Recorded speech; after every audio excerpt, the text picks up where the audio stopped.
Thank you for tuning in to the Read and Reaction podcast. I'm your host, Nick Knudsen. Hey, on last week's episode of Stand Up and Holler, Will and I discussed that we would merge our efforts between Read and Reaction and American Football Stories. American Football Stories was something I started last year with my buddy Robert Parker. Rob ended up going a different direction here. He's working to build an agency, trying to become an NFL agent right now. He just took the test. And I wish him the best of luck going forward. So we're starting this new venture here under the Read and Reaction label. But one of the things we did at American Football Stories was we ran a weekly podcast. And I wanted to continue that. We did it several times a week, 2 to 3 times a week in season at American Football Stories. I'm not sure exactly what the right amount is yet right now. I definitely think I want to do one reacting to games and one that focuses more on the look ahead to the next week. So at least 2 I'm looking at right now, but we'll see how it goes. I'm definitely working on getting interviews and everything too, but I'll bring that up in a moment. So wanted to continue that under the Read and Reaction label, though. We will be posting this podcast to the YouTube channel as we continue to try to grow our YouTube channel. And hey, listen, I know Read and Reaction has been a brand that has mostly centered its focus around the Florida Gators, and I'm a Gator grad myself. Love the orange and blue. You don't have to convince me to talk Florida Gator football. It's not a difficult task. Plan on doing plenty of that on this podcast, the Read and Reaction podcast. But I also want to keep some of the flavor that we had with the old podcast at American Football Stories, which focused on college football as a whole and really into the NFL draft process. So it gives us something to do after the season, helps talk to scouts, talk to people who are a lot smarter than I am about football going into the offseason. And really, I want to give everyone a sample of what's going to come this season. I'll start placing a few of our old interviews we did from American Football Stories on the website under the Read and Reaction YouTube channel here. We had some good ones last year. We talked to Kevin Kelly. He's the coach he was the old Arkansas high school coach, never punts. He's now at Presbyterian College. Cannot wait to check out some of their games this year. I got to figure out a TV situation for Pioneer League football in the FCS because he never punts, and I can't wait to see how that works out at the college level. I think he's going to do great. Won 9 state championships there in Arkansas. Coach guys like Hunter Henry was one of the players he coached, probably his most notable player in the NFL, but a guy that Bill Belichick came down to see a couple times, and he went up to visit Belichick in New England as well. And so definitely a guy that's made some waves in the football industry. Very interesting interview there. We also did one with Charlotte head coach Will Healy, who, for those of you that don't know, was also the coach at Austin Peay. One of the worst jobs in FCS football, turned it around like that. I mean, absolutely amazing story. Had the #1 recruiting class his first year after losing his first 11 games. And after talking to him, you understand why. Absolutely dynamic personality. And I really see him be the type of guy that can land an SEC job in the next few years. We'll have that interview coming up here on Read and Reaction YouTube in the next couple of weeks. We're going to spread these out a little bit. 2 of my favorites too, Matt Waldman from the rookie scouting portfolio. If any of you are fantasy football players in particular, Matt Waldman, rookie scouting portfolio. Also film nerds. Just if you're a football film nerd, he does some great work. And if you think you know about football, Matt Waldman will make you think otherwise. Also, Mark Schofield, quarterback specialist out of the Touchdown Wire, USA Today, does some great stuff on YouTube as well. If you want to check out his work, Mark Schofield, we'll post that interview too. We did a pre-draft interview with him in 2021 here, and I look forward to trying to get these guys back on the show at some point as well. So all in all, just trying to give you a little flavor of what we're going to bring here on the Read and Reaction podcast. And I know some of you might be protesting about the look outside of Gainesville here, hey, but Nick, you can't make me like the Big Ten, man. You can't make me do it. I'm really not trying to force anything on anyone that doesn't want it here. But it's also something that I think with every in-season show, I think it's important to keep with that Read and Reaction brand and honor the Florida Gator tie-in by making sure that every in-season show has at least one segment that's fully dedicated to the Gators. So we do want this We do want to hit with our core Gator audience as well, but we're also looking to expand outside of that a little bit. But I can guarantee at least one segment of every show will be devoted to the Gators. For example, on this episode, I did an interview with Owls247 sports reporter Kevin Fielder previewing this weekend's Florida FAU game. Just a great look. Fielder knows his stuff. He's a young journalist working his way up, 24/7 Sports right now. But he gave a great look top to bottom at that FAU roster. You listen to that interview and you'll recognize some of those names when they hit the field on Saturday. So good look at FAU opponent preview coming up here. He also grew up a huge Miami fan. And we were offline. We started talking about Miami Bama. I'm like, hey, let's just press record and do this online. He was cool with that. So a little bonus for the Miami Bama game there. So overall, to recap, I love the Gators, but I also love college football as a whole. And I think it's a fascinating game. I want to do game recaps from around the country, picks throughout the season. And I'll really do my best to chase down interesting interviews that can help break down what's going on throughout the sport as a whole. One of the interviews I am chasing right now, I actually mentioned it in the Kevin Fielder segment, so I'll mention it here too.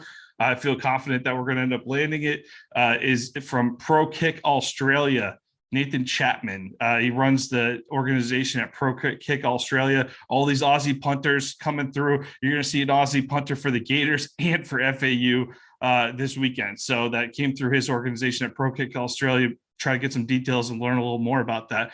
But hey, if we're lucky enough, once a while we can have Will Miles drop in for an occasional cameo and break down some more Florida Gator football in detail. But that's enough for now. I just kind of want to break down what we're going to get into on this podcast. Just want to give a clear understanding for everyone. But for now, let's just get to football.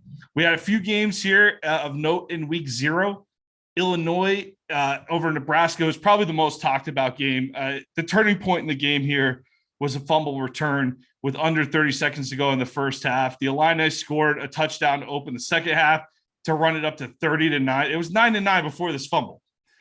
Fumble return for a touchdown. But Nebraska fumbles, Illinois returns it. They go up 16-9 before half. Illinois comes out, scores a TD on the opening drive of the second half, runs it up to 30-9 after another score later on before Nebraska wakes up and scores 2 touchdowns late to make the score appear a little closer than it actually played out.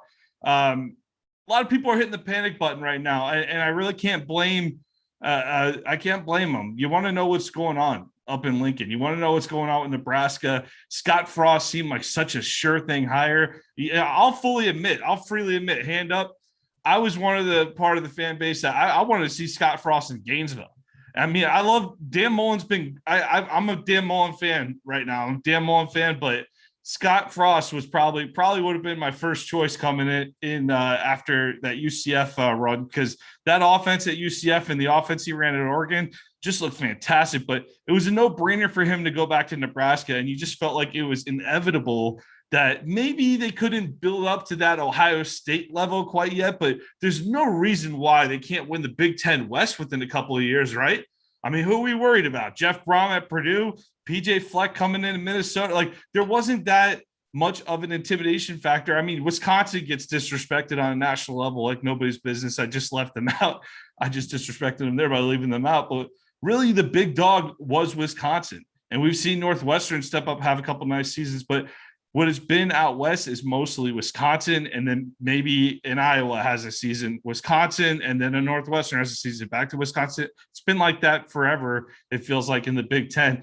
And I felt like Scott Frost is going to go in there and break that cycle and put the Huskers on top out west to give them a shot to win the Big Ten title more often than not. And, man, we just have not seen that out Lincoln to this point. But I do want to note, before we all act completely stunned, because I haven't heard many people talk about the fact that Illinois beat Nebraska last year 41-23 in Lincoln. I mean, not that there's much of a home field advantage going on in the Big Ten with no fans last year, but Illinois won 2 games last year. And one of them was beating Nebraska by nearly 20 points on their home field. So that was their second and final win. And they pushed Nebraska to the brink in 2019. Nebraska only beat them by 4 points late in the game there. So I actually have a few buddies that are big time Nebraska fans. One of them actually lives out in Omaha. Shout out Nolan there. He took I actually went out to a game with him a few years ago out in Lincoln. I got an appreciation for Husker football that I didn't have after going out to visiting and seeing what that's all about out there in Nebraska. But really, you look at Frost and you look at what's going on, and the key thing to me has been Frost is an offensive coach. He's an offensive coach, and that offense just hasn't been there. What's the key to a good offense? I mean, it's across the board. They've struggled across the board, but I mean, I'm going to tell you, it starts with the quarterback, right? I mean, Adrian Martinez was a steal when he got out there. That was a very exciting recruit. Looked good at times as a freshman. You're really excited to see what he could develop into. And I'll tell you, when I watched Adrian Martinez on Saturday, I didn't see that much of a different guy than I saw as a freshman. He's been injury prone. He just hasn't developed at the level that you wish to see. I don't know if that's on Frost entirely, or I don't know if that's sometimes you whiff on a quarterback. I mean, again, we joke about it with Alabama all the time. Bama just keeps putting out guys year after year. It's incredible. They just don't whiff on any of these guys in recruiting. I mean, Martinez was a good recruit. Go back and look up his recruiting profile. He's a good recruit that seemed to be a great fit for the Frost offense. But the fact that he has not been able to identify that consistent quarterback, because you could say, well, he's had a couple of years to find the next guy. Yes, I'll give you that. And really that replacement hasn't come through yet at Nebraska. But what you could look at Frost and say is like, look, this was the first part of the Frost era. It didn't go well. What changes do we need to make? Let's regroup and figure this out. Because I don't know if you're going to find a guy that gets Nebraska as much as Scott Frost. I mean, don't get me wrong. I'm not so attached to the guy that if you go out and get a high caliber coach that you're confident can win right away. If Nick Saban says, I'll come to Lincoln for $20 million a year, pony up Nebraska, get that money ready. But short of an elite coach signing up to go to Lincoln right away, I look at the choices they had before Frost. Mike Riley. I mean, good coach out in Oregon State. Did some good things out in Oregon State. San Diego Chargers for a year or two. A couple of years there. That was not an inspiring hire. Back to Bo Pelini. I mean, I love Bo Pelini's antics as much as anyone, but I mean, if you want to put him in a category, him and Will Muschamp, he's like Will Muschamp that wins a couple more games. That's basically what Bo Pelini was out in Nebraska. The consistency wasn't there. The consistency in terms of going like 9-4 was there, but they were remotely like not even competitive in big games. And that was his issue. He did not perform in big games. They were going, I think I went to a game up at Ohio State a few years back where Nebraska, I think they were about 7-1, 6-0 or something going into the horseshoe. And the Buckeyes beat them 62-3. It was ridiculous. It just they weren't remotely competitive. So for anyone, I've seen a couple of Nebraska fans this past week talk about, well, I guess it wasn't so bad with both. No, there's a reason why you got rid of the guy. There's a reason why you got rid of him. So, but Frost, he hasn't been able to find the magic in the bottle that he found at UCF. And unlike his time at UCF, the Huskers have failed to create any type of offensive identity. What do they do well? Do they run the ball? Not particularly. I mean, they ran the ball 39 times against the Illini this week. They were held to 160 yards on the ground. Did they pass the ball great? Absolutely not. 50% passing in the air out of Martinez on Saturday. Just not good stuff. But I saw an interesting article last week on 24/7 Sports from Brandon Marcello. It's called "Nebraska Struggles Can Be Traced to Scott Frost's Recruiting Strategy." And he basically highlighted the fact that Frost has been using his Florida connections to recruit guys to Lincoln. He signed 14 players from Florida, and I'll put the link in the show notes here. Definitely an article worth checking out here. Frost signed 14 players from Florida in 4 recruiting classes, including 6 in 2018 and 7 in 2020. They ranked 4th in the Big Ten in 3 straight recruiting classes. So, that's up there with the likes of Ohio State, Michigan, Penn State. That's where you expect Nebraska to be performing. So Marcello goes on to continue. The mass influx of Florida talent has turned into a mass exodus. 7 signees have since transferred or been kicked off the team, and 2 never even made it to campus because of academic issues. Only 1 Florida native of the 14 he signed in the last several years is going to be on the 2 deep, was on the 2 deep depth chart against Illinois this past weekend. So the Huskers, they host Fordham and Buffalo, but then they head to Norman to face Oklahoma on September 18th. And all indications are that game's going to be ugly, probably about as attractive as this Miami-Bama game coming up. 2 name brand programs not in the same place right now, but only 2 other games.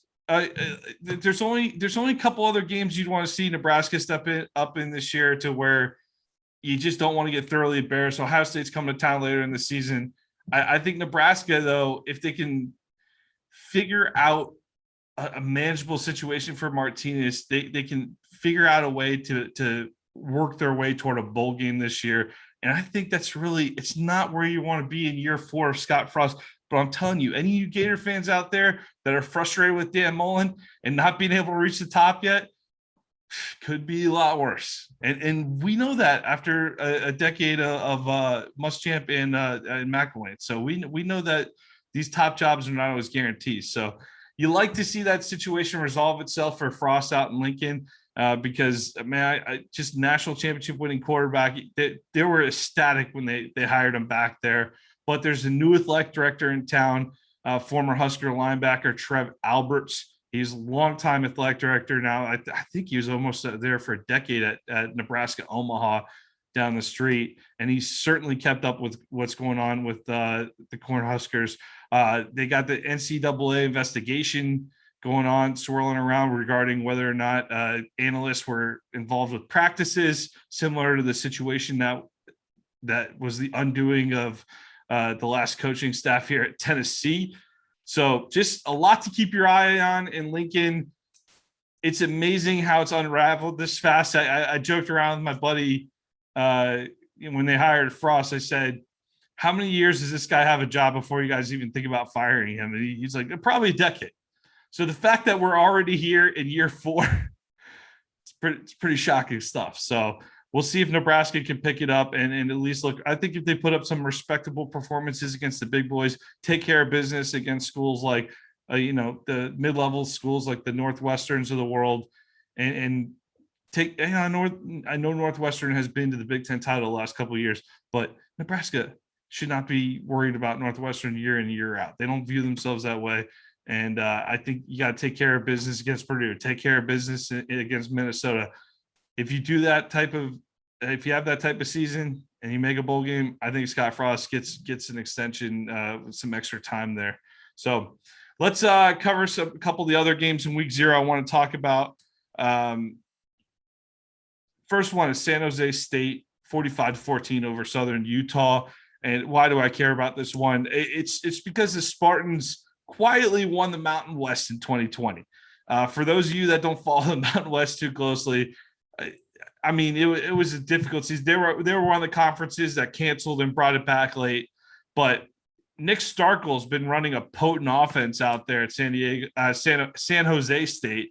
They ended up passing for over 400 yards against Southern Utah. Of course, Starkel, you might recognize that name because he also played at Texas A&M and Arkansas before transferring out to San Jose State.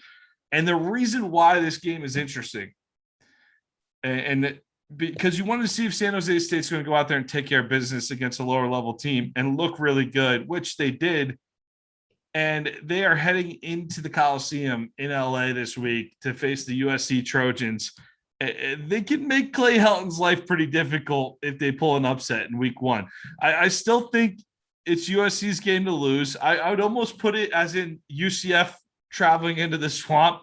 UCF might think they have a shot, but Florida fans, we're not giving them that shot. San Jose State, they're going to go in there confident. They're going to take a big swing at the Trojans. They could cause some chaos. That'll be something to watch. You might be watching that score as you walk into the swamp at 7:30. I think the kickoff's at 5, so you might be watching that game in your tailgate this weekend. So just USC, San Jose State out in LA. Keep an eye on it. The Spartans could maybe cause some trouble. The other game I wanted to mention was UCLA beat down Hawaii 44-10 across town. And the Bruins, they looked awfully physical. I was really impressed, but Hawaii looked flat out bewildered.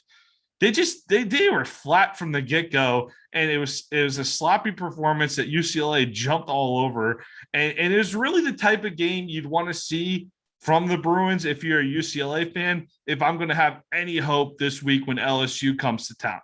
LSU's going to be out there in LA playing the Bruins in the Rose Bowl. You don't get to see that type of travel that much out of the SEC. So it's awesome to see that type of matchup. Unfortunately, it's going to be going about head-to-head with the Gator game. It's going to be on at 8:30 on Saturday night.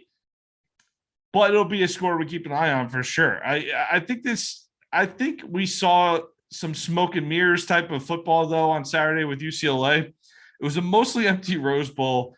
Zach Charbonnet, Michigan transfer at running back. He scored with authority on 3 touchdowns, but they're not going to be able to push around LSU in the same way they did with Hawaii. I mean, one of the touchdowns was from about 20 yards out, and the O-line just cleared the biggest hole you've ever seen in your life. I mean, he had time to scoot around the official and head into the end zone, so barely touched.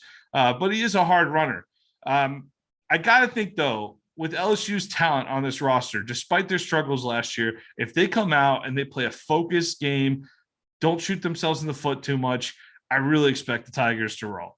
And I don't think it should be that much of a surprise when they do. However, if they're off, if they little bit sloppy, it's early season, something's not quite right. This Chip Kelly team, this 4th Bruins team, they are definitely good enough to pull the upset.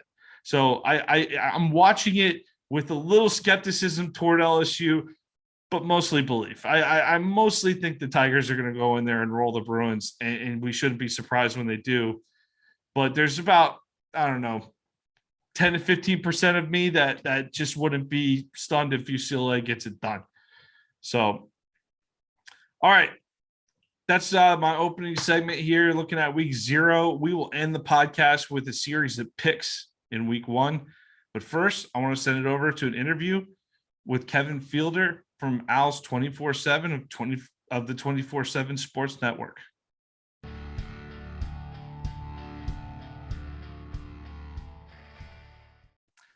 Our guest tonight is Kevin Fielder, a reporter from Owls247 on 247 Sports. Kevin, thanks for joining. Are you about ready for another season in paradise down there?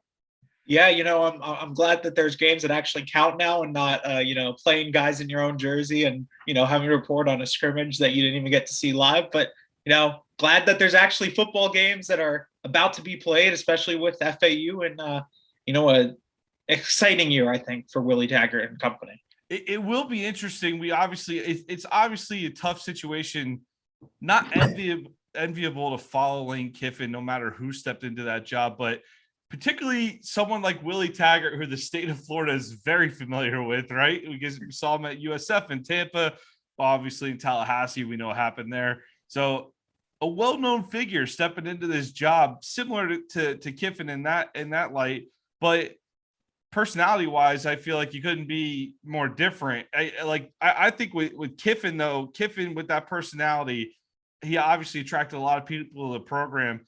I really feel like he put FAU football on the map. I feel like most college football fans are pretty aware of the Owls from the get-go with how can you not be with the legend like Howard Schnellenberger running the program. But they didn't quite, especially after Schnellenberger toward the end of his era and after, things weren't pretty down there in Boca until Kiffin comes to town. And I want to know, even in year 2, it's only been 2 years since Kiffin's left now here, going into year 2 without Kiffin, is his impact still being felt on the program at FAU? I mean, I think absolutely. I mean, I think you look at the roster, a lot of these guys are guys that were brought in by Kiffin. These are recruits that Kiffin handpicked. They're guys that Kiffin wanted to build the program with. And, he's not there to see the fruits of the labor. He's now in Oxford, Mississippi, which, if we're going to talk demographically, quite a starch comparison in terms of the two areas. But, his impact's definitely being felt. There's a lot of turnover on the roster. Coaching staff might be different, but a lot of the guys that started to make impacts in Kiffin's final years are still making impacts. You look at guys like Zion Gilbert, the cornerback, and running backs like Malcolm Davidson, Larry McCammon. these are guys that Kiffin had and, built into good players. And then Taggart kind of came in, implemented those guys in the team, and, is now trying to, and I think starting to put his own little footprint on the program. So was there any frustration with what appeared? I mean, from the outside, it looked like a real step back last year. Obviously, terrible situation in 2020 across the board. Not the year you want to be a first-year head coach anywhere. But there seemed to be a huge difference in the way the product looked on the field. I'm not going to sit there. I know you can sit there and the simple thing would just be to blame the head coach. I know there's a lot of turnover on the roster as well, but are there any real concerns that that's going to continue to leak over here in a year 2 of Taggart, or did they bring in enough fresh faces for 2021 that you feel like this is going to be a completely different squad heading into the second year? I mean, I think it's fair to be concerned. You look at the roster, and there was a lot of talent last year as well, and they went 5-4 and lost a bowl game. There's no excuse for with the roster that they had to win 5 games. I don't, it doesn't matter if it was a shortened spring, no spring in the case of FAU, a weird fall schedule, but I think you just look at now having that spring schedule, having a fall camp that's actually a little bit normal, having a program that's, hopefully not having to worry about COVID problems every single week, because, if you look at the programs across the country, very few programs were impacted as much as FAU was. They had multiple games canceled. They played against Marshall very shorthanded. I think they had like upwards of 20 guys out with COVID and injuries. And, they were playing with backup offensive linemen and backup wide receivers and just backup guys who normally wouldn't be making this much of an impact. But I just, you look at the talent, you look at the coaching staff, there's a lot of NFL and big time Power 5 experience on that coaching staff. Guys like Michael Johnson have coached in the NFL. Ed Warner is a, national championship winning offensive coordinator when he won it with Ohio State. Mike Stoops, excuse me, coached at Alabama, even if it was as an analyst. There's a lot of Power 5 talent there. And, just across the board, I think you look at that roster and you think, yeah, this team can win 10, 11 games, can compete for the Conference USA championship, and I continue their streak of winning bowl games that, it has been snapped, but, 2 bowl games in a row up until that bowl game last year. There's a lot to be excited about. Who are your real concerns in Conference USA this year that you have circled on the FAU schedule? I mean, you look at UAB. UAB has been one of the quote-unquote powerhouses in Conference USA since returning and since bringing back their football program. Marshall, you can't count out Marshall until you absolutely have to count out Marshall in Conference USA. They've beaten FAU for the last few years. They've had FAU's number across the board. They had FAU's number when Lane Kiffin was there. I look at one of these upcoming programs like UTSA. I think they have one of the better running backs in the nation in Sincere McCormick. Rashard Wisdom, their safety is one of the better safeties, is going to be an NFL safety. There's a lot of talent there, and I think they're going to be well coached this season. Those are just kind of 3 teams that, you look at them and, if FAU's in that Conference USA tournament, I think they're going to be playing one of UAB, UTSA in there. And, it's going to be one of those matchups where FAU will have a chance of winning. I don't think FAU is significantly under talent compared to any other teams in the conference. They arguably might be the most talented team in the conference. But, it'll come down to, who's better on that day. And I don't think you can count any of these teams out August 31st at 8 p.m. at the time of talking. It's just not possible right now. So despite the step back, especially the perceived step back of 2020, FAU fans they're still counting on their team competing for a conference title here in 2021. Yeah, I think that's absolutely the expectation for FAU. Yeah. So any doubt with Willie Taggart on the we saw I guess Mike Stoops is coming in here in year 2. What's the adjustment been like for the players with Mike Stoops coming in? Because you hear a lot of good stories about his intensity.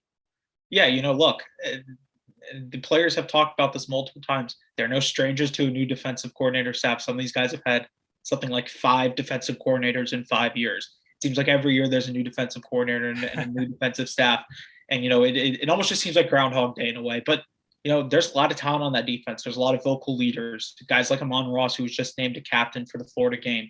There's some vocal leaders. There's some guys who understand what the job needs to be. They're going in there every day, focused on learning the scheme, focused on figuring out what they need to do. And, it worked last year. They had one of the better defenses in the country. And, there was a lot of guys who made big time impacts, and they didn't lose any games because of their defense last year. There were a lot of games that they won because of their defense. So I think just overall, you mentioned that intensity, and you can hear it in practice. Mike Stoops is arguably the loudest coach there, and honestly, you could probably hear him on the other side of campus. You could probably hear him in Gainesville, but there isn't a louder coach, I think, on the defensive side of things, and he's loud, he's vocal, but the players seem to love it, and the players seem to eat that up as a group.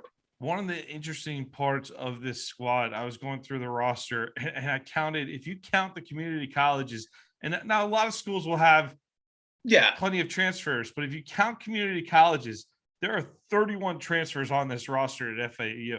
I see it as mostly, I mean, you have, it's a little bit of a mix, but your starters, I mean, this year with all the returning players, a lot of college football is going to be on the more veteran side, correct? But 14 former Power 5 players on this roster. You talk about the talent of the roster. I think the headliner is obviously the man who was named quarterback one the other day, Nicosi Perry out of Miami. Now you're down in the Miami area down there in Boca, so I'm sure you follow Hurricanes football. Give me your honest assessment of Nicosi Perry as a Miami Hurricane before we talk about him as an FAU Owl. Yeah, so I think the most important thing is to understand that Nicosi Perry never got a true chance. He was always in this musical chairs of quarterbacks. He was playing one week, he was sitting the next week, he was being pulled at halftime of games, he was being put in at halftime of games.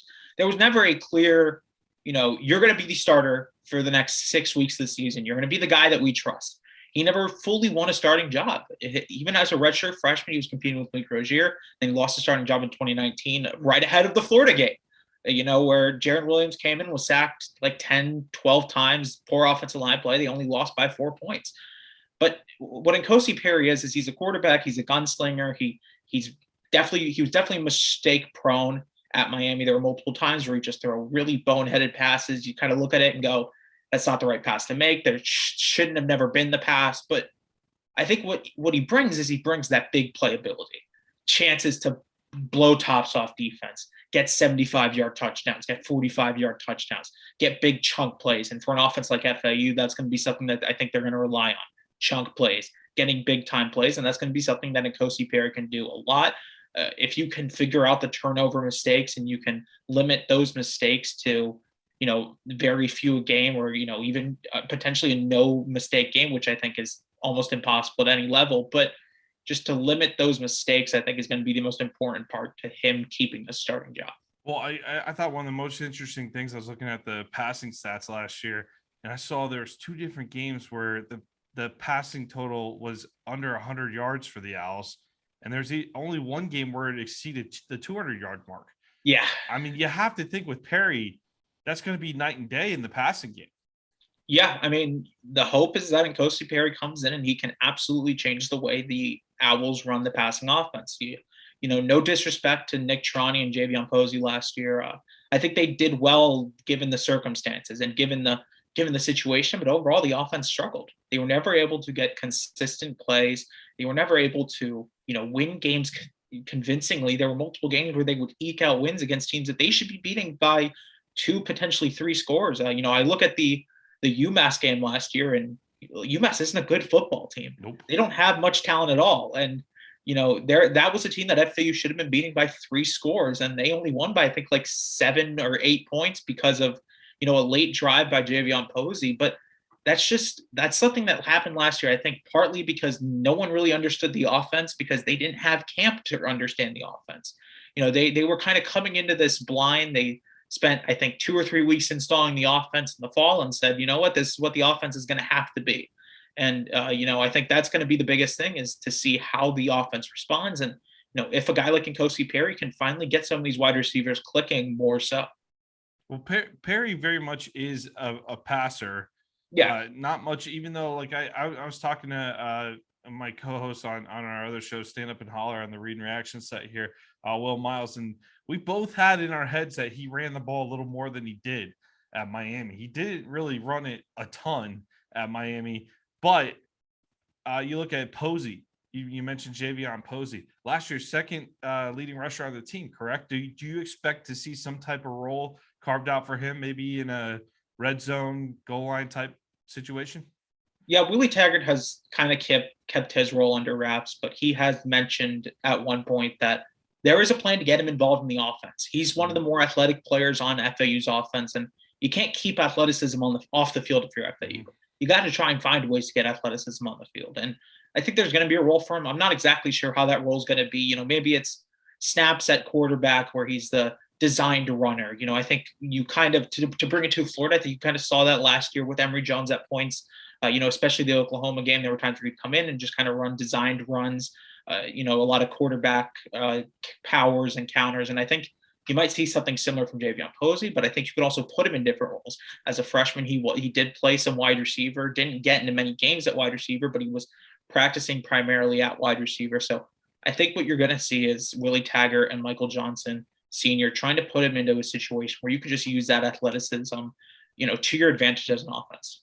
So the running game was the focal point last year. You got Desmond Noel coming back at left guard, and then you have Andrew Baselli transferring in from Florida State, one of Taggart's former players up in Tallahassee. There, son of Tony Baselli, go Jaguars. For anybody else from Jacksonville, I'm from Jacksonville, big Jags fan, so I got to mention that. So Tony Baselli, Hall of Fame, let's go. But how are we feeling this year about the running game? I mean, James Charles coming in, you got Johnny Ford coming over from USF. You mentioned a couple of the other running backs there. Obviously, that seems to have been the focal point last year. How are we feeling about the running game heading into 2021? And obviously, especially in conference play here, you got to think the passing game is going to help open up that running game a little bit.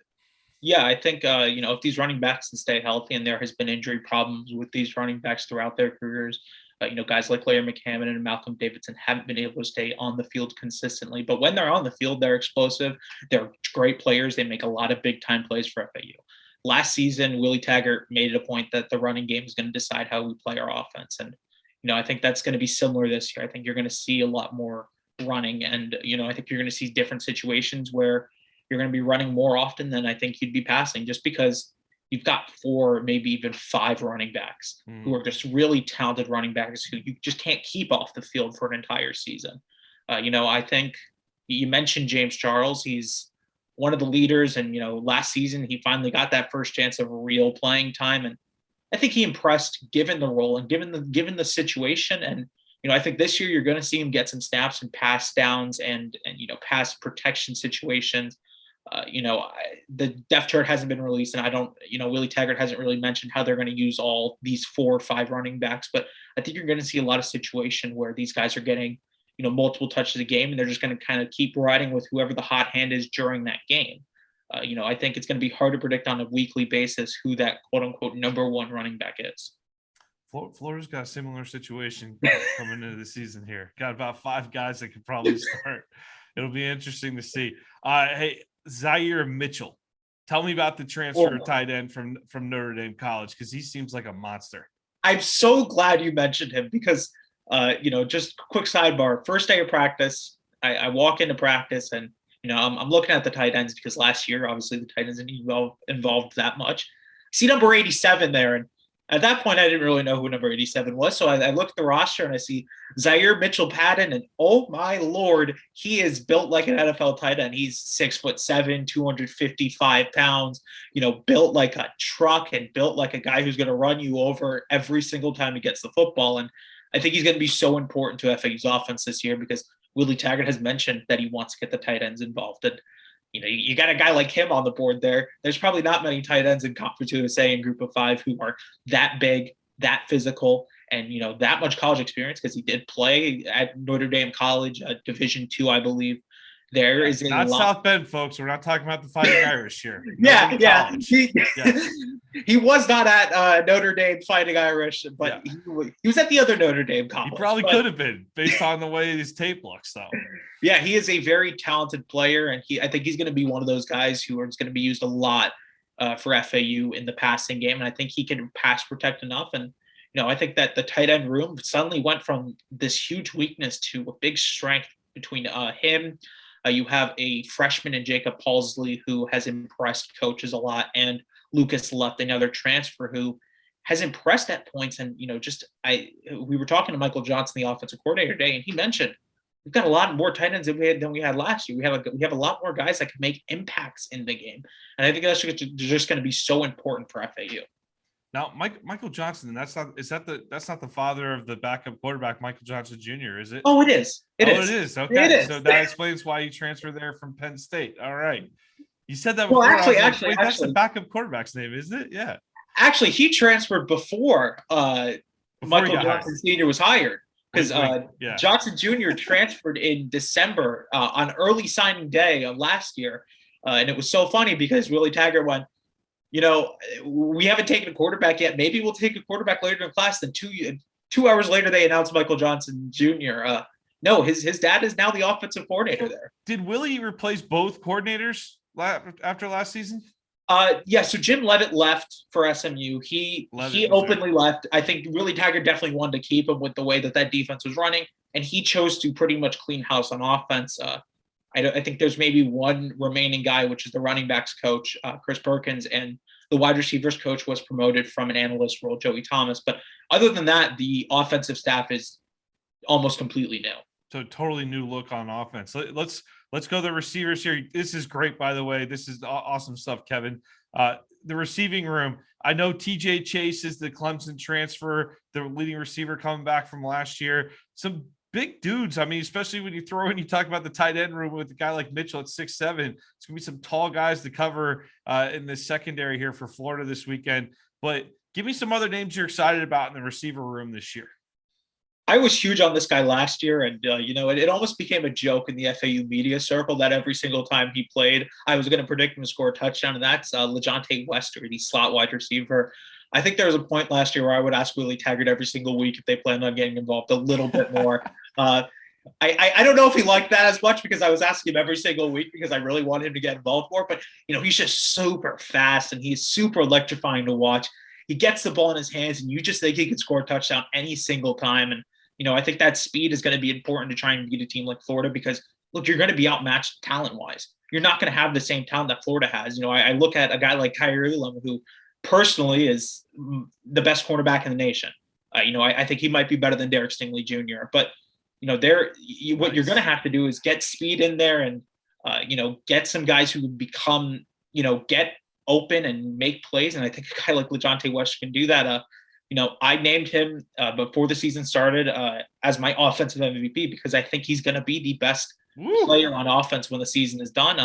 I also like BJ Alexander is another underrated guy, outside wide receiver, pretty big, but is also super fast, is another one of those deep threats wide receivers. I think there's a lot of diversity in that room, and there are a lot of different ways that, you can get those guys involved in different ways. And, I think that's going to be really important throughout the years, being diverse and not being so one-sided and not trying to just, do the same speed thing every single time because you're not the Kansas City Chiefs. You don't have Tyreek Hill and Mecole Hardman and Patrick Mahomes throwing to them. So you're going to have to be diverse. And I think they have a lot of diverse guys. If Perry doesn't work out, which is very much a possibility, how are we feeling about Michael Johnson running this offense? Do you think he'll run it with a little more potency than what we saw last year? I mean, last year it's not going to be tough to beat that, but do you think he could run the type of offense that Perry, was it a close battle between those two in camp? I feel like the battle near the end of it, and I don't know for sure, but I feel like the battle at the end of it went down between N'Kosi Perry and Nick Tronte. Okay. I think what FAU has is they've got 3-4 quarterbacks who can run the offense. Mm-hmm. You're not going to be put in a situation like Kentucky was a few years ago where you have Lynn Bowden, the slot wide receiver, playing quarterback. At least hopefully not, because if that happens, I think something went really wrong for FAU at some point during the season. But you feel comfortable, I think, with at least 3 of those guys running the offense. Michael Johnson Jr., I think, it might be a year too early for him, but he had a lot of talent coming out of high school. He was a highly touted recruit. Willie Taggart recruited him. Willie Taggart wanted him, I believe at Oregon and maybe at FSU as well. I don't actually remember that whole saga with Willie Taggart because he went to like 3 jobs in 3 years. But to your point, he is from Eugene. That was something I did catch. So I figured he probably had a pre-existing relationship with Taggart. That was a big reason why he transferred to FAU. He told me when he transferred that a big reason was because he had previous relationships with, Willie Taggart, and he knew Willie Taggart. And So I think that's a big thing, but I think he's a fine quarterback if he needs to play this season. He's super athletic. He's probably the fastest quarterback on the roster. He can make a lot of plays with his feet. So there may need to be a quick change in the offense there. But, between Troney, who I think is a little bit more of a game manager, he doesn't make as many mistakes with the ball, but he's also not going to wow you with 55-yard throws every single play. So I think that there are, three kind of different quarterbacks, but, if FAU needs to go to any of those two backup quarterbacks, I think they feel comfortable with them. 30-second expectations for FAU's offense in the Swamp this weekend. Boy, hard to play, but I think that, I don't think FAU's offense is going to necessarily be the problem. I think, as good as Florida's defense is, they still have some question marks. And I think that, FAU is going to be able to score some points. I'm not sure if it's going to be enough to beat Florida. Look, Florida is going to outmatch them in pretty much every facet of the game. But I think the offense is going to be electrifying. I think they're going to be different than they were last season. And I think just overall, you're going to see an offense that gets FAU fans excited to win or lose. So are you expecting you're not expecting to be not a total pushover. You're maybe up in the 20s you're expecting?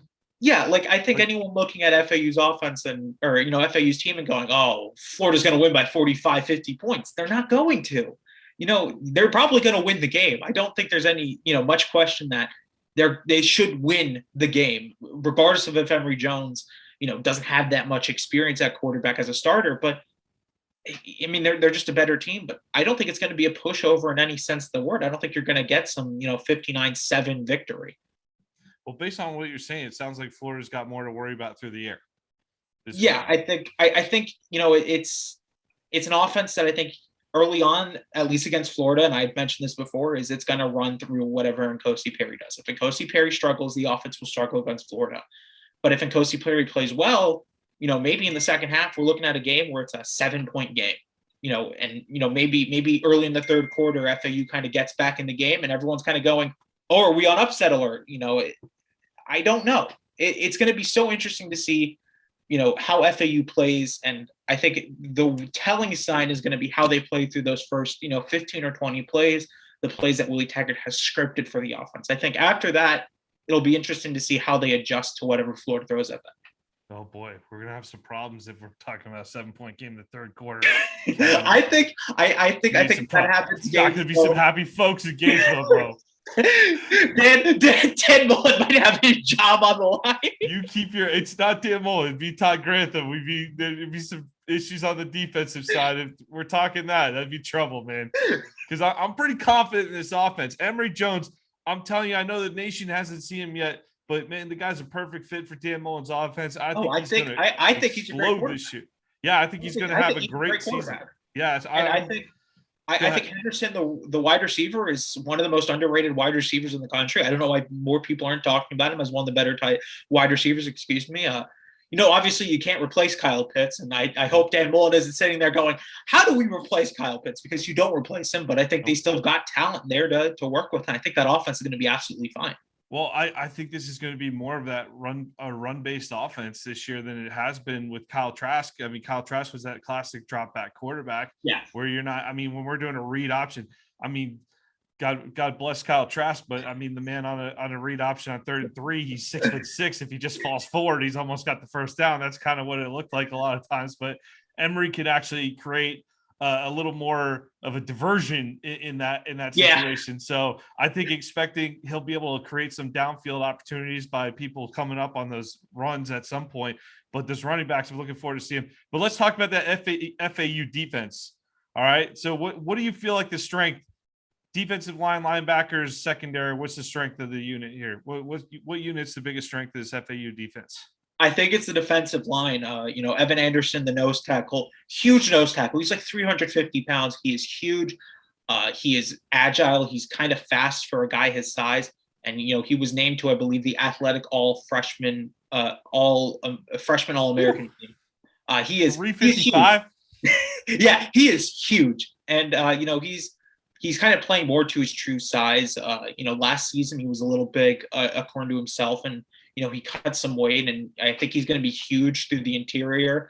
You've got some really talented defensive linemen around him. Malcolm Lamar, another FSU transfer, a guy Willie Taggart had at Tallahassee, is arguably the most NFL-looking defensive lineman on the team. Jalen Joyner last season had a really successful year alongside Leighton McCartney, who's no longer there. But around them, Ryan Weingart, the former Michigan transfer, is a very talented player himself. There's a lot of talent in there that you can work with. And I just think overall, those guys are going to be so important to, as you mentioned, Florida has a very potent rushing attack. There's going to be a lot of different ways that they're going to try and get those running backs involved. And a lot of it's going to rely on how those defensive linemen can play early on in the game and maybe, try and throw them off and, get to third and longs and kind of force Emory Jones to throw a little bit more. Yeah, so this is a pretty solid defensive front here with that'll be a nice, not a pushover for the Gators. From a Gators perspective, you still want to see some success, but they'll be tested. You talking about some Power 5 talent along that defensive line for FAU. You mentioned Amon Ross earlier. He's his second leading tackler coming back from last year. Chase Lassiter, though, was leading tackler. Those two together, 130 combined tackles. Monsters, man. It's that linebacker core. They did some good work cleaning up behind that defensive line last year. Yeah, that linebacker core did very well last year, and I think they're even going to be better this year because they return their 2019 standard Achilles Leroy, who was ineligible last season. He returns back in the middle. Chase Lester has moved to a more natural outside linebacker position.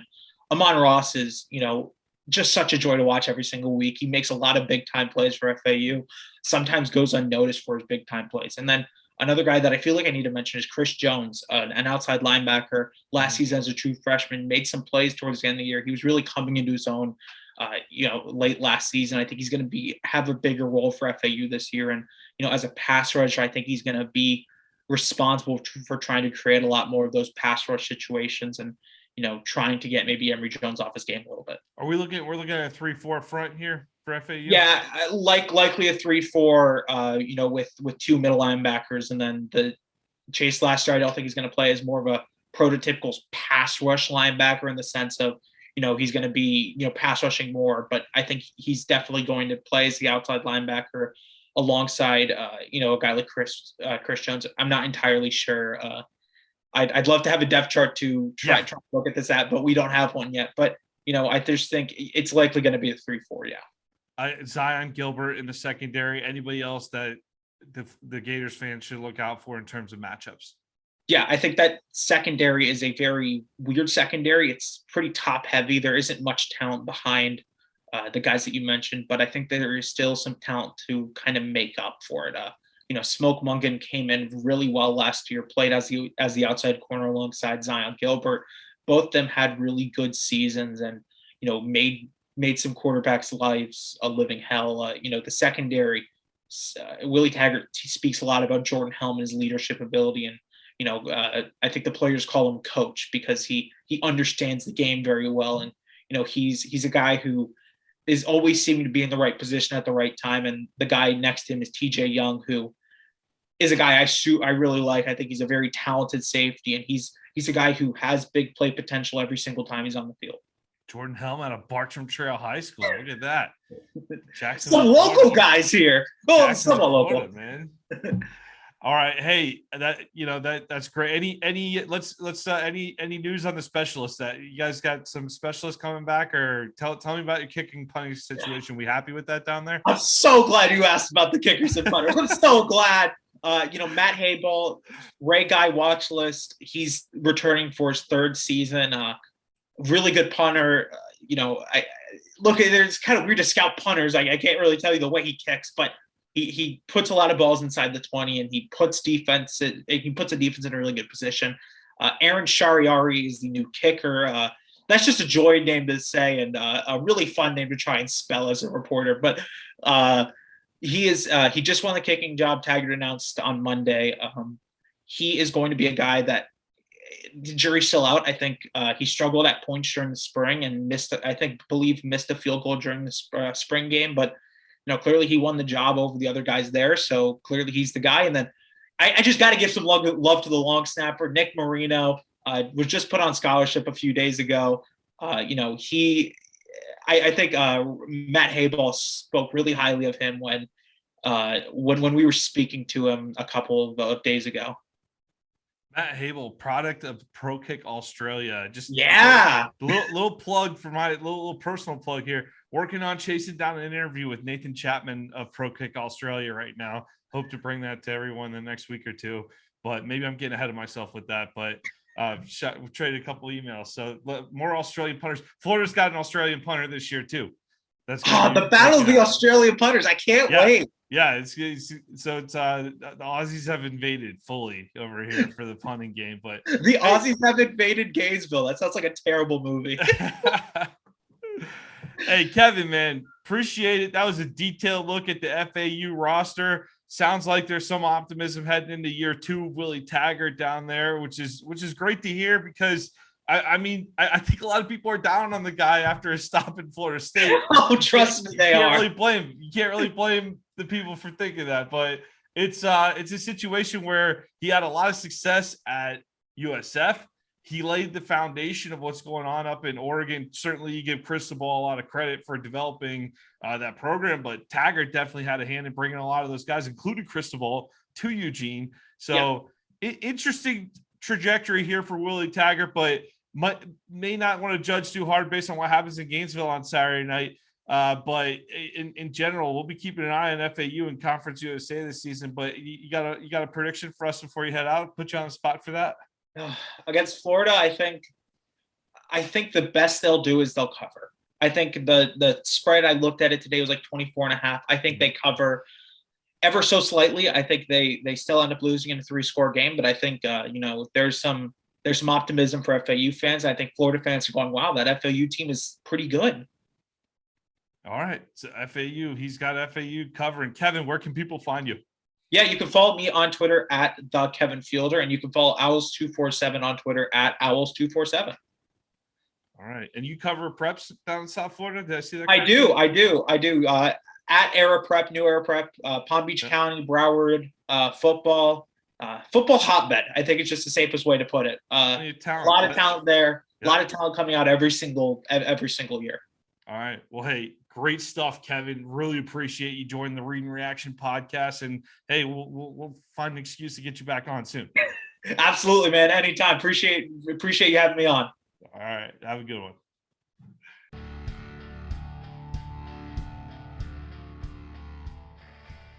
All right. I know we said goodbye, Kevin, but we started talking with the recording off, and you confessed that you grew up a big-time Miami Hurricanes fan. You still follow the Canes football program and everything. Obviously, Miami's got a big game coming up Saturday in Atlanta. And as an SEC fan, I've watched plenty of Alabama over the years. I'm not overly optimistic in the Hurricanes' chances here. I would think I guess the thing I've said about this game is for Miami to have a chance, I think we have to witness the beginning of De'Aaron King's Heisman season. Yes, you absolutely will have to hope that De'Aaron King comes back from his torn ACL and doesn't miss a beat, and he has to play amazing for Miami to win that game. For the record, he tore the ACL when? Tore the ACL in December in the second quarter of the game against Oklahoma State. Yeah, the bowl game. Yeah, and he's back already. It's been like 8 months of recovery, and he was back when fall camp started. His recovery has been insane. That's quite a timetable right there. Yeah, I just think, look, Alabama's got so much talent. Even though they lost a lot of talent as well, but they lose talent every year and they replace them with 5 stars. There's the joke that they replace with 5 stars isn't a joke anymore because it's true. And I think, I just look through that team and you look through the roster. They've got so much NFL talent. I think the only way Miami really wins the game is if they can somehow get to Bryce Young, which is going to be tough with that offensive line. And if De'Aaron King can just play out of his mind early and often. Well, I know Miami lost some talent up front on defense, but are we expecting that defense to be pretty stout this year? I mean, that's the one thing. Actually, let me rephrase, because the Miami defense under Diaz, it's been good in general, but it's also been bad in some big spots too, hasn't it? Yeah, last year it was coached by Blake Baker, who just because I think everything has to go back to the SEC at some point, is now coaching at LSU. Manny Diaz has taken over that defensive coordinator position. When Manny Diaz coached the defense before becoming the head coach, that defense was super talented, made a lot of big time plays, and won a lot of big time games. I think that the defensive line is a big question mark because they lost so much talent. I think they lost 2 first-round picks and Gregory Rousseau and Jalen Phillips. Mm-hmm. Quincy Roche was another guy who was drafted and was really good for Miami. They've tried to help supplement that at points by moving Zach McLeod down from linebacker, bringing in a guy like DeAndre Johnson. But just I think overall, there's a lot of question marks on that defensive line, and it doesn't help that first game is against Alabama and a guy like Evan Neal, who is such a talented offensive tackle and is going to likely be a top 10, 15, potentially the top 5 pick in the NFL draft. It just doesn't help that that's the first opponent that you have to go up against. Let me ask something. Am I crazy to think that Miami should just sit De'Aaron King for this game and focus on the ACC? I mean, in all honesty, you play to win the game, right, Herm Edwards? Like, you play to win the game. I get it. I don't, but it's more of the fact that here's a guy that's rushed back from an ACL injury.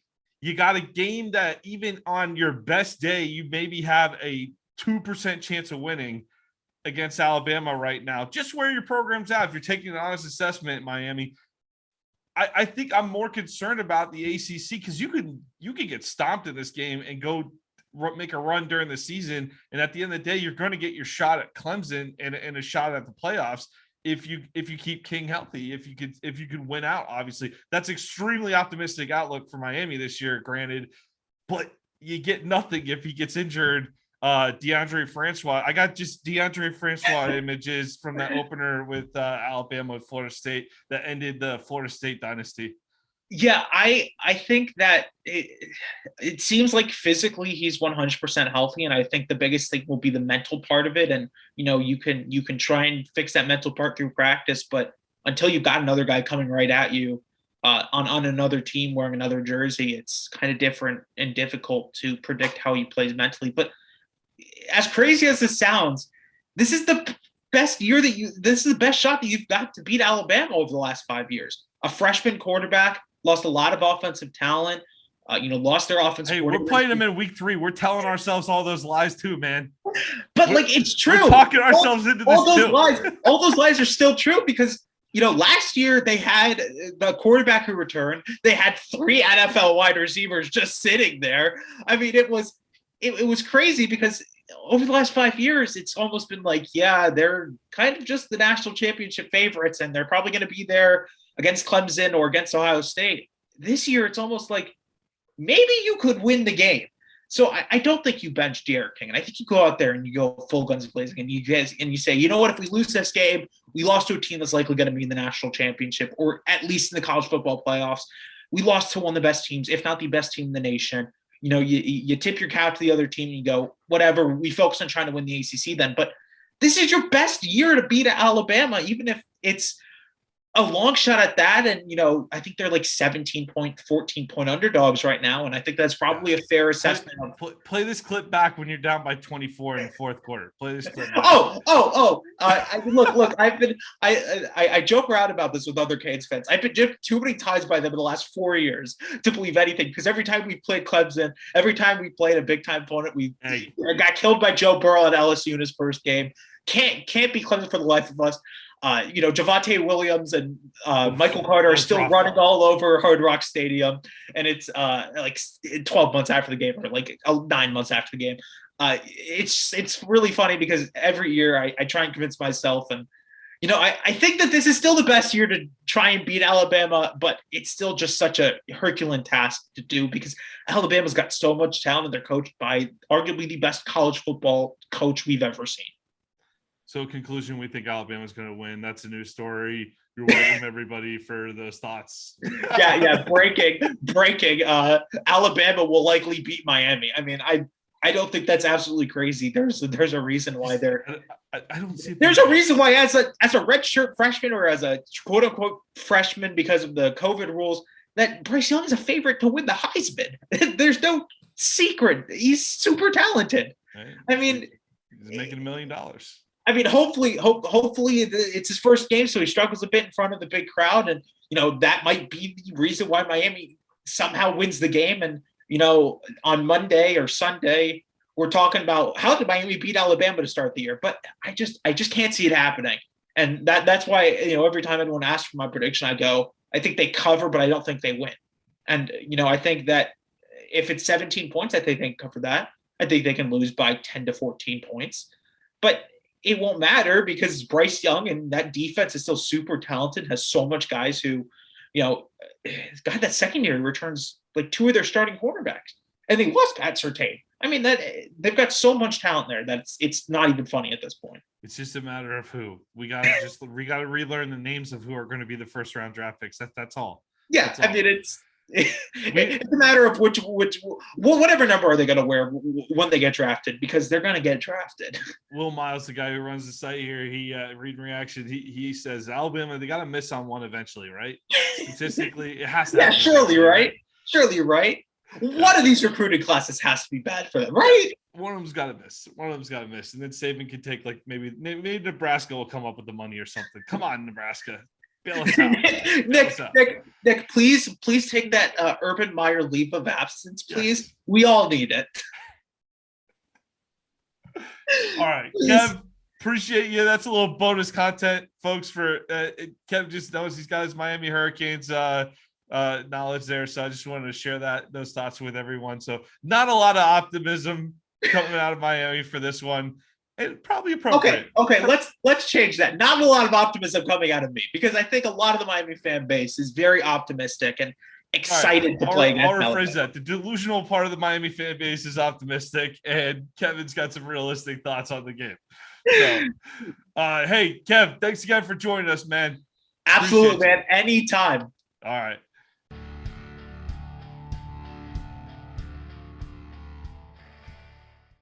All right, let's wrap up with the picks portion of the podcast. I'm going to do 10 picks per week, but I'm also going to mention some games I'll be keeping an eye on throughout. So if I mention the spread but don't give a pick, that's why I'm only picking 10 of these games. Let's start on Thursday night here. Temple and Rutgers meet up. Year 2 of the Greg Schiano era. I mean, I would put Rutgers in the category with Arkansas last year. Pleasant surprise. Didn't bring home a ton of victories, but they were feisty. They were a team that could go toe-to-toe with a couple teams in the mid-level of the conference that they absolutely did not go toe-to-toe with in years prior. So I like what Schiano's doing back at Rutgers. Might see Rutgers start to make a little bit of noise in the Big Ten as they maybe fight to rise up to the middle part of that conference over the next couple of years. They're a 14.5-point favorite over Temple. So that speaks to where they're at right now. They definitely would not have been a 2-touchdown favorite over the Owls a few years ago. I'm getting these spreads, by the way, from Bovada.com. If you're seeing something different from me, that's why. So that's where I'm getting them from. All right, another game. A great non-power 5 game here. Group of 5 game with Boise State and UCF on Thursday night. UCF's a 5-point favorite over the Broncos.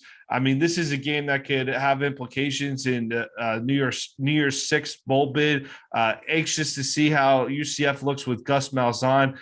Dylan Gabriel obviously is going to be a lunatic this year with the statistics. So I think the UCF offense is going to look fantastic. They get a start against Boise State, who's breaking in a new coach as well. So I think it's going to be a tough chore for the Broncos to travel across the country here and get it done with a new coaching staff. But we'll see how that one goes. UCF 5-point favorite, and that one's 7 p.m. on ESPN. USF, the Bulls from Tampa, Florida's week 2 opponent, goes up to NC State at 7:30 on the ACC network. NC State's an 18.5-point favorite. Obviously, if you're a Gator fan, you want to do some scouting on the week 2 opponent, check that game out. USF, Coach Jeff Scott is doing some good things with that program. He just has a lot of building to do still. He took over a complete rebuild. They had 1 win last year over the Citadel, and the wins might not be there this year, for USF, but I think the team will improve as a whole. I think the roster's gotten more talented. I think they're going to continue to improve. Might be another year or two away in terms of really showing the results on the field, though. The other big game of the night here, Ohio State goes to Minnesota. Get the first look at the Buckeyes. The Buckeyes are 2 touchdown favorites over the Gophers on Fox at 8 p.m. Something that in years past, maybe until the last few years, this would have been a game that made Buckeye fans sweat, but I think the talent level is just so different right now. Even though Minnesota, they could definitely be that pesky opponent for some of these bigger schools under PJ Fleck here. I do think the Buckeyes go in and easily take care of business in this one. I just don't think it's going to be there in the talent gap. I'll give you an example. A couple of years ago, probably I'm going back a few years ago now here, where Ohio State opened up at Indiana and the Hoosiers played them tough for about 2 to 3 quarters, and then the Buckeyes absolutely roasted them down the stretch.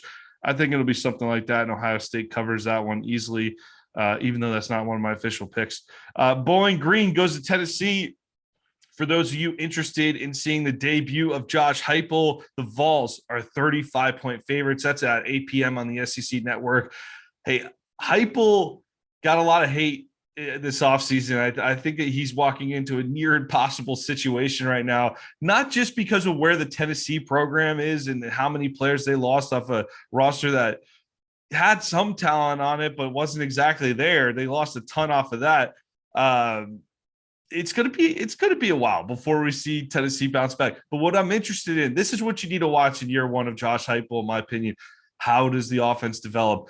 You got Joe Milton, the quarterback, coming in from Michigan. I'm not super optimistic about that in year one for Heupel, but I got to think in a game like Bowling Green, where this Tennessee offense has struggled in the past under the previous regime, I don't think that'll be an issue when they have the talent advantage, and they should have a major talent advantage in this one. So that 35-point spread, that might be doable for Josh Heupel offense.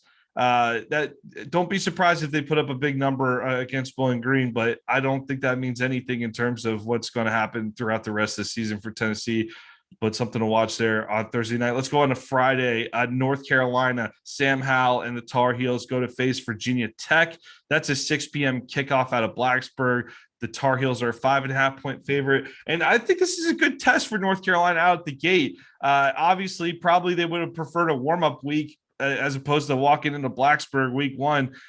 Virginia Tech has been struggling a bit under Justin Fuente, but they're not an easy out. That's not going to, North Carolina has stumbled in some goofy points at times. Even with Sam Howell, they lost to Florida State on the road last year. That Florida State team was not a good ball club last year. They went into Tallahassee. They found themselves in a big hole early and they couldn't get out of it. This is a type of game that North Carolina, if they're for real, they'll just go in there and they'll take care of business. I don't think you have to read too much into it one way or another. If you're a Carolina fan, you just want to worry about coming away with the W in this one. Virginia Tech, if they get the win here, maybe it's a nice start to something for Fuente. He hasn't quite gotten off the ground there in Blacksburg. We'll see how that goes. Duke and Charlotte at 7 p.m. on CBS Sports Network. Interested to see how the 49ers rebound this season. Last season, that Charlotte team, they had a lot of games canceled, a lot of things go against them. They're an interesting team in Conference USA. I'm keeping my eye on this year. Can they pull the upset over Duke? Duke's a 6.5-point favorite. Michigan State at Northwestern. That's a 9 p.m. kickoff following the UNC Virginia Tech game on ESPN. The Wildcats are 3-point favorites in this one. Year two of Mel Tucker in East Lansing, the offense was not there in year one. Let's see how if they've improved on that front. I know Mel Tucker can recruit. I think it's going to take a couple years to really get his program instilled there. Northwestern, in the meanwhile, they've been rolling the last couple of years. They've been playing some good ball, so that would be a tough chore for Michigan State to go in there, but that might be an interesting game to keep an eye on late Friday night. All right, let's move on to the all-day feast of Saturday, September 4th. College football is officially back. Starts off with Oklahoma and Tulane. This game was supposed to be in New Orleans. We obviously know what's going on down there with the aftermath of Hurricane Ida. It ended up shifting to Norman, Oklahoma. So this will now be a home game for the Sooners. Obviously, our thoughts are with the folks in Louisiana going through a recovery period here after a difficult hurricane situation there. So this game will now be in Oklahoma. The Sooners are 31.5-point favorites. This game's on at noon on ABC. Hey, Tulane's been one of those schools. They've been under Willie Fritz. They've had some good teams down there. They haven't been that pushover that they were for a good chunk of the past decade here. But the last few years, they've been really a solid team and tough out in the AAC each week. But they also are not going to put a scare into Oklahoma. Oklahoma, you got Spencer Rattler. You're talking national championship this year if you're Oklahoma. Spencer Rattler's looking at a Heisman Trophy campaign potentially. So really, this is just more of a, hey, let's see what Oklahoma looks like type of game. I think the Sooners have a good shot to cover that one. At 31.5. Another noon game of intrigue here. Penn State at Wisconsin. The number 19 Nittany Lions going on the road to Camp Randall. Wisconsin is a 5.5-point favorite, and this game is going to be on Fox. Hey, this is going to be my first official pick of the podcast here. I'm going to take the Badgers to cover that 5.5 at home against Penn State. I think Wisconsin, they had a difficult year last year, obviously, like a lot of people. They were one of those teams that got hit hard with cancellations last year in an already shortened season in the Big Ten. Penn State got off to a rough start last year, didn't have a lot go its way. So both of these schools looking for a bounce-back campaign in 2021. I think Wisconsin gets off to the start they want to. Badgers cover the spread at -5.5. Stanford also goes to Kansas State at noon on FS1, and the Wildcats are the 3-point favorites in that one. That might be one to take the underdog in. Fresno State goes to Oregon, 2 p.m. on the Pac-12 network. Hey, Fresno State, nice win last week over UConn. Absolutely destroyed the Huskies 45-0. But Oregon, really, you want to see the new quarterback situation. What's going on there, and how are they looking a week before they head into the Ohio State game in the Horseshoe in Columbus? At 3:30 on ABC, Alabama squares off with Miami. Talked about it a little bit earlier here with Kevin Fielder. Roll Tide, Bama -19.5 on the spread. It's a no doubter for me. I'm pretty comfortable with this spread. If Miami could play well. If Bama wins by 17, they let their foot off the gas. The only reason I don't usually love picking Alabama games because Saban has been known to let his foot off the gas toward the end. Alabama could cover the spread easily if they wanted to, I feel like. But if it's one of those things where Saban puts in the second or third team and Miami gets a couple late touchdowns, like that's going to kind of suck. But whatever, I feel like Bama's going to be well in control of this game, and I'm okay taking them with that 19.5-point spread. Another 3:30 kickoff on the Big Ten Network. Indiana team, the darlings of the Big Ten last year, they go to Iowa City and to play the Hawkeyes. Now, the Hawkeyes have a tough game against Iowa State coming up next week as well. But they can't afford to look ahead in this one. Road trip to Iowa is difficult no matter who you are. You've seen Penn State, Michigan, Ohio State struggle in Iowa City. It's a difficult place to play. The Hawkeyes are 3.5-point favorites in this one. But I'm gonna take Indiana. I'm gonna take Indiana to at least cover the spread in this one. So I'm gonna go give me the Hoosiers at -3.5 or +3.5 in this one. I like that Indiana offense last year. That defense playing well. They got a lot of returning players on that team, and the Hoosiers should be another tough team in the Big Ten this year. Next up here, we have the debut of Steve Sarkisian down in Austin, Texas. This game, 4:30 on Fox. This might be the best one of the day. Louisiana Lafayette, really solid. Been a very good group of five school with Billy Napier at the helm. We saw them go into Ames, Iowa, and beat Iowa State. That ended up being a really good Iowa State team last year. Just beat them down on opening day. Hey, Texas has all the hype in the world with Sark coming in, all gas, no brakes. They have Bijan Robinson at running back. but there's a lot of new players. We've seen the promise of Texas before. Vegas still clearly likes them here. Bovada's got Texas as an 8-point favorite. And I'm sorry, I can't buy it just yet. I think the Horns are definitely the more talented team. The Horns should cover this spread. I need to see it first before I start believing in Texas. I'm going to take Louisiana Lafayette to cover the 8 in this game. And really, boy, if they pull out upset, that would be something else to get to start the Sark era. That would not be a pretty sight. We've certainly seen some other new coaches down in Texas not get off to that good start the last couple of years, and it seems like it's just tough. If they don't get off to a good start, it's just tough to recover from down there. So, big game for Sark to get it done. Might see Texas win it, but covering the 8, no confidence in that. No confidence in that. Give me the Raging Cajuns at +8. Another Group of 5 school in state going to make some noise. San Jose State goes down to Los Angeles to play the Trojans at 5 p.m. on the Pac-12 network. San Jose State is a 14-point dog in this one. The Trojans 14-point favorites. It's a lot of faith in USC. Like I said earlier in the podcast, think UCF coming into Florida, right? The Gators will still be the big favorite, but what has USC done to give you that level of confidence? I know they had an okay season last year.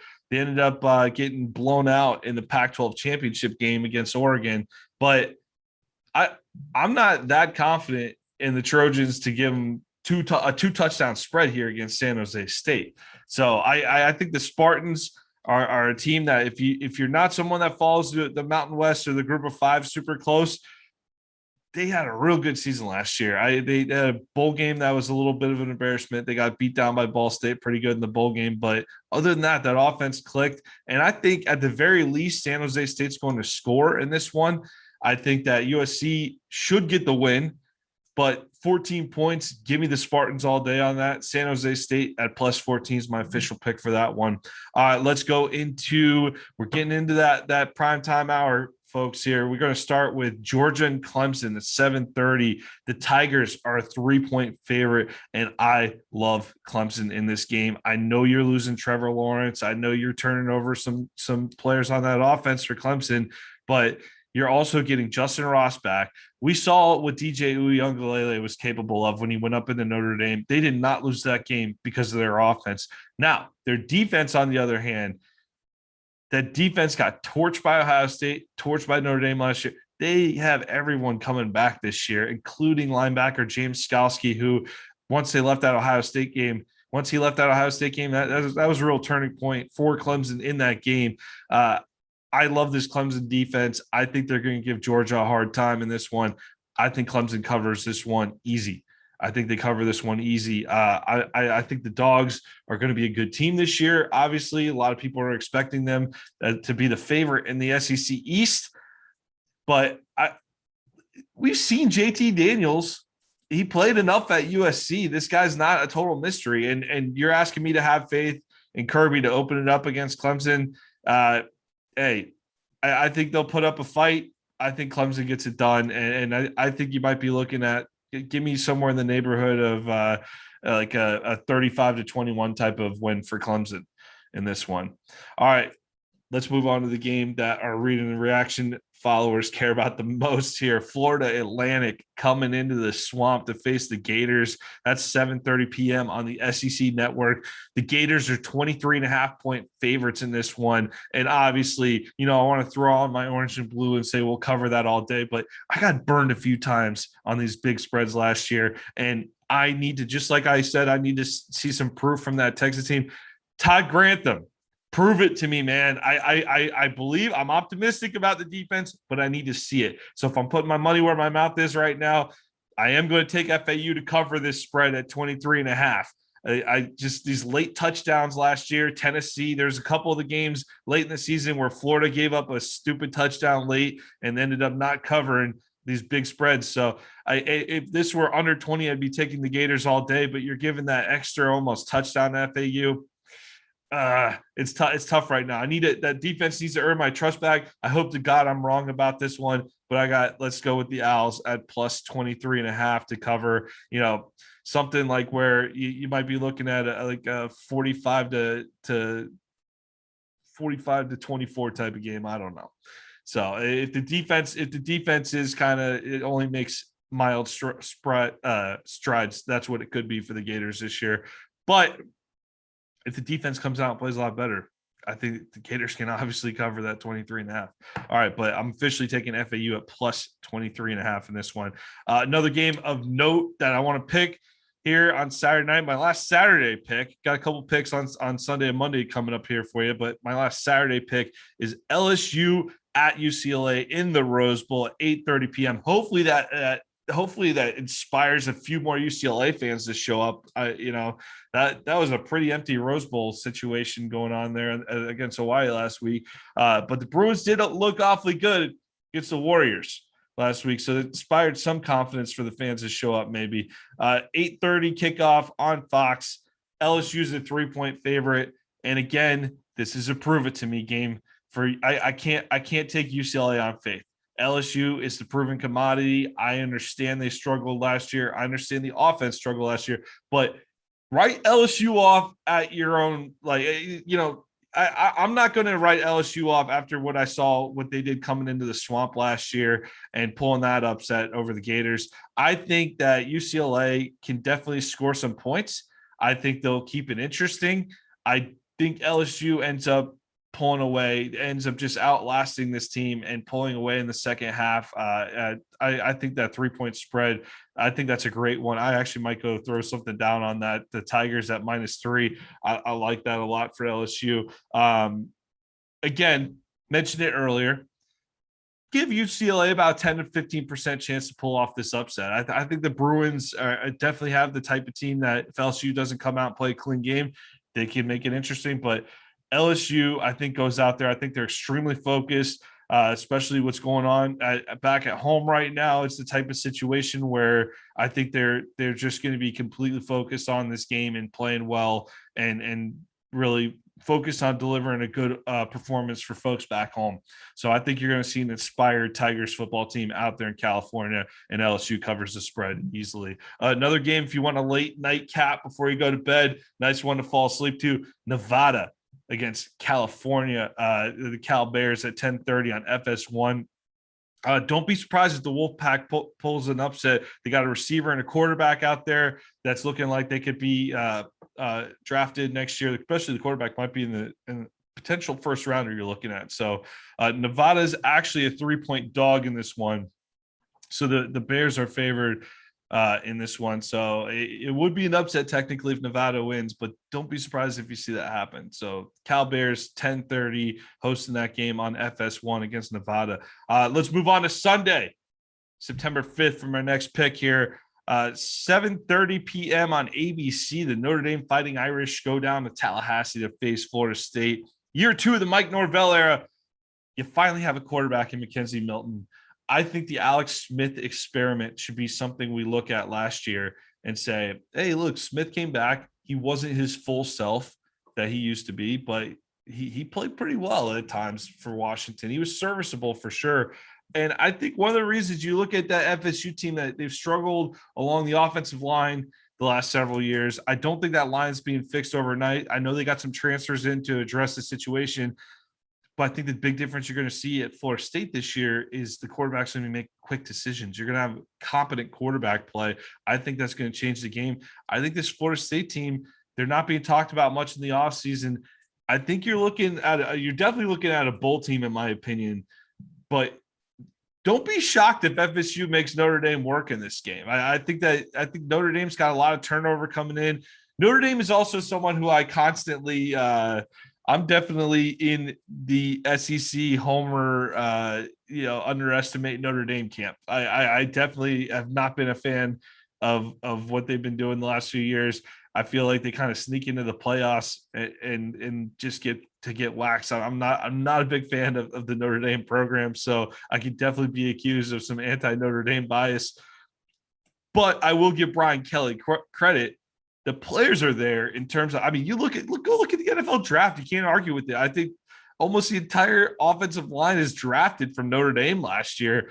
Just a fantastic group of players up there that made that playoff run.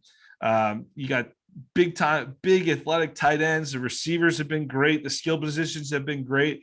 Got some turnover coming in this year, though, for Notre Dame. And you go on the road to Florida State. I think it's going to be a loud environment. I think people are ready to see Mackenzie Milton. And if Florida State gets off to a good start in this one, don't be surprised if they hang around. And I hate to even potentially call for an upset in this one, but I don't know if I'm going to be that bold. Let's just say Notre Dame. I don't think Notre Dame covers the 7.5. I think FSU ends up covering the 7.5 this one.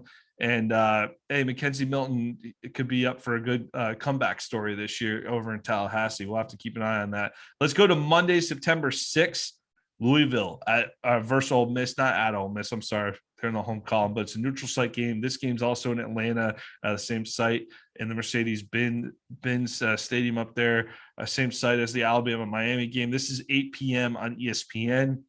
Lane Kiffin standalone Monday Night Football game? Yes, please. I'll sign up for that, especially with Louisville. This Louisville program had some drama with Scott Satterfield in the offseason, maybe sniffing around at the South Carolina job. Might not be all happy there in Louisville right now, but you do have Malik Cunningham coming back. This Cardinals team can score points and can play some offense. Ole Miss, obviously, we know what they can do on the offensive side of the ball. I'll tell you what, I like Matt Corral as a dark horse Heisman pick this year. He definitely had some off games last year, but if Corral keeps cooking, that Ole Miss offense is going to roll. However, that defense has a lot of work to do at Ole Miss, and to give Ole Miss a 10-point spread, I think that's absolutely crazy. I don't trust that defense for the life of me. I think Ole Miss is going to score points, but I think Louisville's going to score them right back. I think this could be the type of game where we see 100 points scored between these two teams, and I cannot wait. This is the exact type of fireworks shootout type of game you want to watch as a way to wind down from your first weekend of college football on Monday night. Louisville plus 10. Give me the Cards to cover in this one, but I think the Rebs get the win. I think the Cards cover, though. So Louisville at plus 10. All right, that's it for week one of the college football season. Those are the games I wanted to cover and talk about. I will post my picks too on our Twitter account, my Twitter account, on the Read and Reaction Twitter account, if you just want to see them written out. Looking forward to diving into this season, folks. This was a good start to college football season. We got some good games on the slate this weekend, and absolutely fired up to be digging in shortly. All right. Again, I'm Nick Knudsen, and this was the first episode of the Read and Reaction podcast. We'll be back next week with reactions, complete reactions to week one.